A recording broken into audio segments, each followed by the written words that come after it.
வணக்கம். பிக் பாஸில் நேற்று நடந்ததெல்லாம் பார்க்கும்போது ரொம்ப சந்தோஷமாக இருந்தது. பிரஜன், சாண்ட்ரா வச்சு செஞ்சு விட்டாங்க. இத்தனைக்கும் பார்த்தீங்கன்னா, பிரஜன் வந்து சேதுவோட ரொம்ப நெருங்கின ஒரு ஃப்ரெண்டு. சின்ன சின்ன ரோல்களில் சேது நடிக்கும்போது பார்த்தீங்கன்னா, கூட நடிச்சிருக்கிற ஒரு பிரஜன். ஆனால் சினிமாவில் நடிச்சிருக்கிறாரு. இன்றைக்கி சூழ்நிலை சரியில்லை. ஏன்னு கேட்டிங்கன்னா, சாண்ட்ரா கூட அது ஒரு விஷயத்தில் வந்து சொல்லி அழுதாங்க. திவ்யாட்டையும் சரி, கமருதீன்டையும் பேசும்போது கூட அந்த விஷயத்த சொல்லி அழுதாங்க. ஒரு டிவி சீரியல் நடிப்பு எல்லாமே நடிச்சிட்டு இருந்தோம். ஒரு கௌரவமான ஒரு வாழ்க்கை வாழ்ந்துக்கிட்டு இருக்கோம். வசதியாக வாழ்ந்துட்டு இருக்கோம். திடீர்னு பார்த்தீங்கன்னா, எந்த ஷோவும் கிடைக்கல, எந்த படமும் கிடைக்கல, எதுவுமே இல்லை அப்படிங்கிற ஒரு சூழ்நிலையில் என்ன பண்ணுறதுன்னு தெரியல. ஆனால் அந்த லைஃப் ஸ்டைலை மெயின்டைன் பண்ணணும். அப்படி அந்த லைஃப் ஸ்டைலை மெயின்டைன் பண்ணல அப்படின்னா, நம்ம மேலே மதிப்பு மரியாதை யாருமே வைக்கல அப்படிங்கிற மாதிரி ஒரு சூழ்நிலையெல்லாம் ஆகிப்போச்சு. என்ன பண்ணுறதுன்னு தெரியாமல் ஒரு சூழ்நிலையில் இருக்கும்போது தான் பிக் பாஸ்லேருந்து ஒரு அழைப்பு வருது. சரி, பிக் பாஸுக்கு நம்ம போகலாம் அப்படின்னு சொல்லி தான் வந்தோம். நிலைமை சரியில்லை, எங்களுடைய இனிமே இதுதான், என்னுடைய வாழ்வாதாரம் இதுதான் அப்படின்னு சொல்லி நாங்கள் இந்த பிக் பாஸ்க்குள்ளே வந்திருக்கிறோம் அப்படின்னு சொல்லி தேம்பி அழுவ ஆரம்பித்தாங்க. பிள்ளைங்களுக்காக நான் வரணும், பிள்ளைங்களுக்காக இருக்கணும் அப்படின்னு சொன்னாங்க. ஆனால் பிரஜன் வந்து கொஞ்சம் ஆட்டிடியூட் காட்டுறோம் அப்படின்னு சொல்லிட்டு பேப்பர் ரவுடி அப்படிங்கிற மாதிரி சமூக வலைத்தளங்களை அவர் வந்து விமர்சனம் பண்ணுறாங்க. எல்லார்ட்டையும் வந்து அவர் சண்டை போடணுன்னா நேரடியாக சண்டை போடலாம். ஆனால் அவர் நேரடியாக சண்டை போடவே மாட்டேங்கிறாரு. அவர் வந்து என்ன செய்கிறாரு, சாண்ட்ராட்டையும் திவ்யாட்டையும் போய் தான் பேசுகிறாரு. அவங்கள்ட்ட தான் சண்டை போடுறாரு. அந்த பொண்ணை ஒழுங்காக இருக்க சொல்லு அப்படிங்கிற மாதிரி அவர் பேசுகிறாரு. ஏன் நேரடியாக நீங்களே சண்டை போடலாம்ல? எதுக்காக வந்து நீங்கள் சாண்ட்ராட்டையும் திவ்யாட்டையும் பேசுகிறீங்க? நேரடியாக இப்போ சம்மந்தப்பட்ட நேற்று வந்து திவ்யாவுக்கு உடம்பு சரியில்லை, சரி ஒரு பால் வேணும், பால் தேவைப்படுது, அவன் எஃப்ஜே கொடுக்க மாட்டேறான், அவன் தான் கேப்டனு தலை, அப்படிப்பட்ட ஒரு சூழ்நிலை அவன் கொடுக்க மாட்டேறான் அப்படின்னு சொன்னால் ஒரு எமர்ஜென்சிக்கு என்ன செஞ்சுருக்கணும்? சண்டை போட்டிருக்கணும்ல. எஃப்ஜேட்ட சண்டை போட்டுருக்கணும். பாலை குடியா அப்படின்னு சொல்லி சண்டை போட்டிருக்கணும். இல்லை வரகாப்பி தான் குடிக்கணும் அப்படின்னு சொல்லி இருந்தால் சண்டை போட்டு அந்த பாலை பிடுங்கி இல்லை இருக்கிற இடத்துலேருந்து எடுத்து கொடுத்துருக்கணும். அதுதான் உண்மையில் பிக் பாஸ் விரும்புகிற ஒரு டாஸ்க்கே. இல்லை விடு, அவன் அந்த பாலை வச்சு யாருக்கு என்ன செய்ய போகிறான்? அவங்க அப்பனுக்கு ஊற்ற போகிறானா, அவங்க அக்காவுக்கு ஊற்ற போகிறானா, தங்கச்சிக்கு ஊற்ற போகிறானா, தம்பிக்கு ஊற்ற போகிறானா அப்படிங்கிற மாதிரி கொஸ்டினை வந்து விஜய் சேதுபதியை அதிக அளவில் பாதிச்சிருக்கு. விளாட வந்தது எஃப்ஜே, நீ எதுக்காக அவங்க குடும்பத்தை எல்லாம் பற்றி பேசுகிற அப்படிங்கிற ஒரு கொஸ்டினை வந்து ரைஸ் பண்ணுறாரு. அது தப்பு தான், பிரஜன் பேசுனது தப்பு தான். ஆனால் அதுக்கப்புறமா விஜய் சேதுபதி நேற்று அந்த ஷோவை முடிச்சுட்டு போன பிறகு சாண்ட்ரா பாருக்கிட்ட வந்து அதுக்கு ஒரு விளக்கம் கொடுக்குறாங்க பாருங்கள். அவர் வந்து அண்ணன் தம்பி அப்படின்னு சொன்னது வந்து எல்லாமே பார்த்திங்கன்னா இங்கே இருக்கிறவங்கள தான், கண்ணி அந்த சபரி இவங்கள தான் சொன்னார். அவர் மனசில் வச்சுட்டு அவங்க வீட்டில் இருக்கவங்களையெல்லாம் சொல்லலை அப்படின்னு சொன்னார். அவங்க அப்பாவுக்கு ஊற்ற போகிறானான்னு சொன்னது யாரை சொன்னார்? ஆனால் இந்த விஷயத்த வந்து விஜய் சேதுபதி கண்டிச்சிருக்காரு. எஃப்ஜே வந்து ரொம்ப அப்படியே புட்டுன்னு குதிச்சுக்கிட்டு இருந்தாப்புல.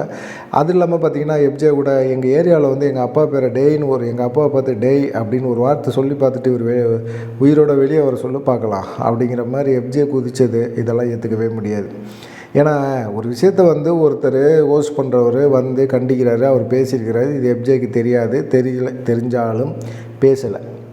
ஆனால் இந்த இடத்துல வந்து திவ்யா கூட அந்த இடத்துல பேசியிருக்கிறாங்க. சாண்ட்ராவுக்கு எனக்கு காதில் விழுவலை அப்படின்னு சொல்கிறாங்க. இருந்தாலும் பார்த்திங்கன்னா, அவங்க ஒரு மாரல் சப்போர்ட்டு வீட்டுக்காருக்கு இருக்கணும். ஏன்னா குடும்ப சூழ்நிலை அவங்களுக்கு சரியில்லை அப்படிங்கிற ஒரு சூழ்நிலையினால தான் சாண்ட்ரா வந்து ரொம்ப வந்து அட்ஜஸ்ட் பண்ணுறாங்க. இருந்தாலும் பார்த்திங்கன்னா, விக்கல் வந்து அடிக்கடி வந்து இந்த விஷயத்தை வந்து சொல்கிறாங்க, உங்களுக்குன்னு மாரல் சப்போர்ட் ஒருத்தவங்க இருக்கிறாங்க அப்படின்னு சொல்லி. இவங்க ஒரு டீமாகவே இருக்கிறாங்க. இப்போ பிரஜனுக்கு மாரல் சப்போர்ட்டாக சாண்ட்ரா இருந்து தான் ஆகணும். அவர் திட்டும்போது அவங்களுக்கு கண் கலங்குது. விஜய் சேதுபதி வந்து எழுப்பி கொஸ்டின் கேட்கும்போது பயங்கரமான கஷ்டம், அவங்களுக்கு கண் கலங்குது. என்ன பண்ண முடியும்? இங்கே வந்து ஹஸ்பண்ட் அண்ட் ஒய்ஃபாக வந்ததே தப்பு, வந்தாச்சு. ஆனால் இங்கே வந்து ஒருத்தங்களை கண்டிக்கும் போது இப்போ சாண்ட்ரா வந்து அவர் பேசும்போது பிரஜனோட மூஞ்சி மாறுது, அப்படியே கோபமாகுது. அதை பார்த்துட்டு விஜய் சேதுபதி சொல்கிறாரு, நான் ஒரு 4 தடவை உன்னை வாட்ச் பண்ணிட்டேன் பிரஜன், உன்னுடைய மூஞ்சியில் வந்து கோபம் தெரியுது, தப்பு. கேம் வந்து விளையாட வந்திருக்கீங்க, கேம் விளையாடுங்க.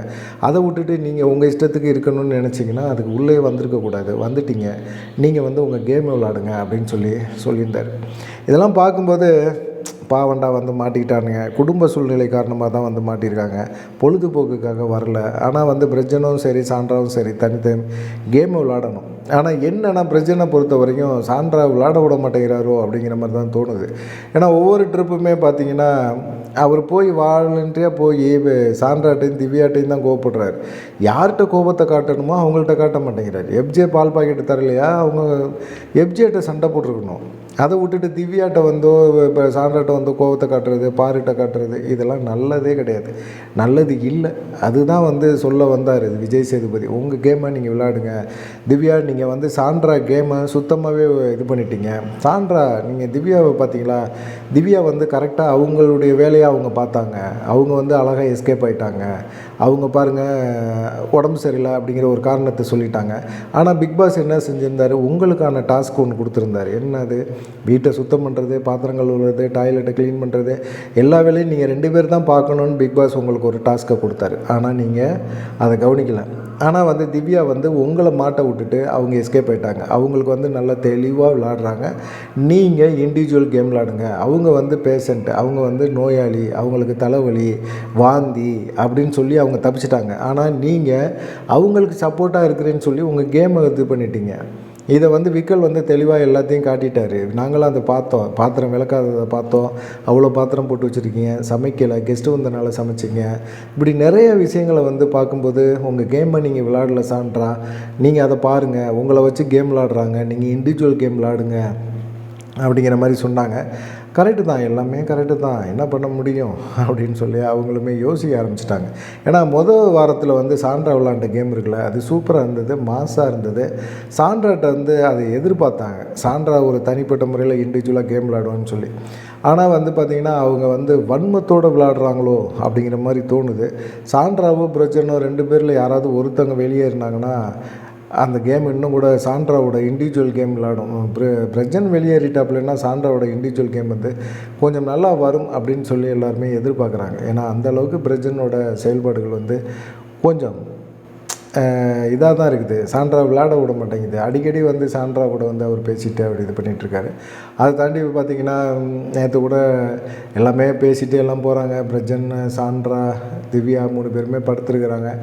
அவங்க திவ்யா கூட நான் மாத்திரை போட போகிறேன், கத்தாதீங்கப்பா, சத்தம் போடாதீங்கப்பா அப்படின்லாம் சொல்லும்போது பிக் பாஸ்லேருந்து ஒரு அனௌன்ஸ்மெண்ட் வருது, எல்லாருமே கார்டன் ஏரியாவுக்கு வாங்கன்னு சொல்லிட்டு. உடனே கனி, விக்கல் எல்லாருக்கும் பயங்கர சந்தோஷம், குதிக்கிறாங்க, ஒரு டான்ஸ் ஆடுறாங்க. அவங்க மாத்திரை போட போகிறாங்க. டாக்டர் எப்போயோ மாத்திரையை கொடுத்தாச்சு, வாந்தி வருதுன்ட்டு மாத்திரை போடலை. மாத்திரையை போட்டிருக்கணும். டாக்டர் எதுக்கு வராங்க, செக் பண்ணுறாங்க. சரி இந்த மாதிரி பிரச்சனை இருக்குது அப்படின்னா மாத்திரை கொடுக்குறாங்கன்னா மாத்திரையை வாங்கி போட்டுட்டு அவங்க பாட்டுக்கு அமைதியாக வந்து கேமை விளாடணும். இங்கே வந்து வீடு கிடையாது, இது அவங்க சொந்த வீடு கிடையாது. பிக் பாஸ் இந்த வீட்டுக்குள்ளே வந்து டெய்லி வருமானம் தராங்க, சாப்பாடு போடுறாங்க. அதனால் அவங்க சொல்கிறத கேட்டு தான் ஆகணும். உங்களோட கேம் என்ன அப்படிங்கிறத பார்க்கணும். படுத்துக்கிட்டு கூட்டுறது இதெல்லாம் வந்து ஒரு காமெடி அப்படின்னு சொன்னாலும், இல்லை வெறுப்பேற்றுறேன் அப்படின்னாலும், இது வந்து கேமோடு சேர்ந்து செஞ்சுருக்கணும். எல்லா வேலையுமே ப்ராப்பராக பண்ணியிருக்கணும். ஆனால் பண்ணலையே. அதுதானே விஜய் சேதுபதியோட குற்றச்சாட்டாக இருக்குது. சரி, இந்த வாரம் நாமினேஷனில் வந்து கமருதீனும் வினோத், கானா வினோத் 2 பேர் தான் இல்லை. மீதி எல்லாருமே நாமினேஷனில் இருந்தாங்க. ஆனால் இந்த வாரத்தில் வந்து கெமி வெளியேறாங்க அப்படின்னு சொல்லியிருக்காங்க. கெமி ஏன் வெளியேறாங்க அப்படின்னா, கெமி ஏற்கனவே வெளியேறியிருக்கணும், இன்னுமா பிக் பாஸ் வீட்டுக்குள்ளே இருக்கிறாங்க அப்படிங்கிற மாதிரி இருக்குது. ஏன்னா பிக் பாஸ் வந்து கேமரா வந்து எதுவுமே வந்து கெமியை காட்டவே இல்லை. கெமி இந்த வாரம் வெளியேறாங்க அப்படின்னு சொல்கிறாங்க. இந்த அன்பு கூட்டத்திலேருந்து ஒரு ஆள் கலந்து போகுது, பார்க்கலாம் அதுக்கப்புறமா என்ன நடக்கும் அப்படின்னு சொல்லிட்டு. சாண்ட்ராவும் சரி, பிரஜனும் சரி, திவ்யாவும் சரி, இதை புரிஞ்சுக்கிட்டு தனி கேம், இண்டிவிஜுவல் கேம் விளையாண்டு தான் ஆகணும். இந்த விளையாடுவாங்க அப்படின்னு எதிர்பார்க்குறாரு விஜய் சேதுபதி. பிரஜனுக்கும் விஜய் சேதுபதிக்கும் நெருக்கம் இருக்குது, பழக்கம் இருக்குது, நண்பன் அப்படின்னாலும், உரிமையோடு பேசலாம் அப்படின்னாலும், இது கேம் விளையாட்டுக்குள்ளே வந்துட்டு உரிமையோடு பேச முடியாது, பேசக்கூடாது. அதை வந்து சொல்லி தான் அனுப்பிச்சார். சொல்லி அனுப்பிச்ச பிறகுமே வந்து பிரஜன் வந்து அதை வந்து கொஞ்சம் உரிமை எடுத்துக்கிற மாதிரி தோணுது. அது தப்பு. அதை சொல்லிட்டாரு. கேமில் வந்து நான் எல்லாருமே திட்ட தான் செய்வேன், இதெல்லாம் நீங்கள் பொறுத்துக்கிட்டு இருக்கணும், பார்த்துக்கங்க. வந்துட்டீங்க, வந்த பிறகு நீங்கள் இந்த கேம்லாம் முடிச்சுட்டு ஒரு நாள் வீட்டுக்கு வாங்க, பேசிக்கலாம் அப்படிங்கிற மாதிரி சொல்லி தான் அனுப்பிச்சார். ஆனால் அந்த 2வது வாரத்திலே வந்து மாட்டிக்கிட்டார். ஆனால் பார்த்திங்கன்னா இந்த கேம் செட் ஆகுறதுக்கு 2-3 வாரம் ஆகும். பிரஜனுக்கு இந்த வாரம் ஃபுல்லாக ஓடணும். இன்றைக்கி என்ன நடக்கும் அப்படிங்கிறத பார்ப்போம். இன்றைக்கி வந்து கண்டிப்பாக எலிமினேஷனில் கெமி தான் போகிறாங்க அப்படின்னு உறுதியாயிருச்சு. பார்ப்போம் என்ன நடக்கும் அப்படின்னு. நீங்கள் என்ன நினைக்கிறீங்க அப்படிங்கிறத மறக்காமல் கமெண்ட் பண்ணுங்கள். நன்றி, வணக்கம்.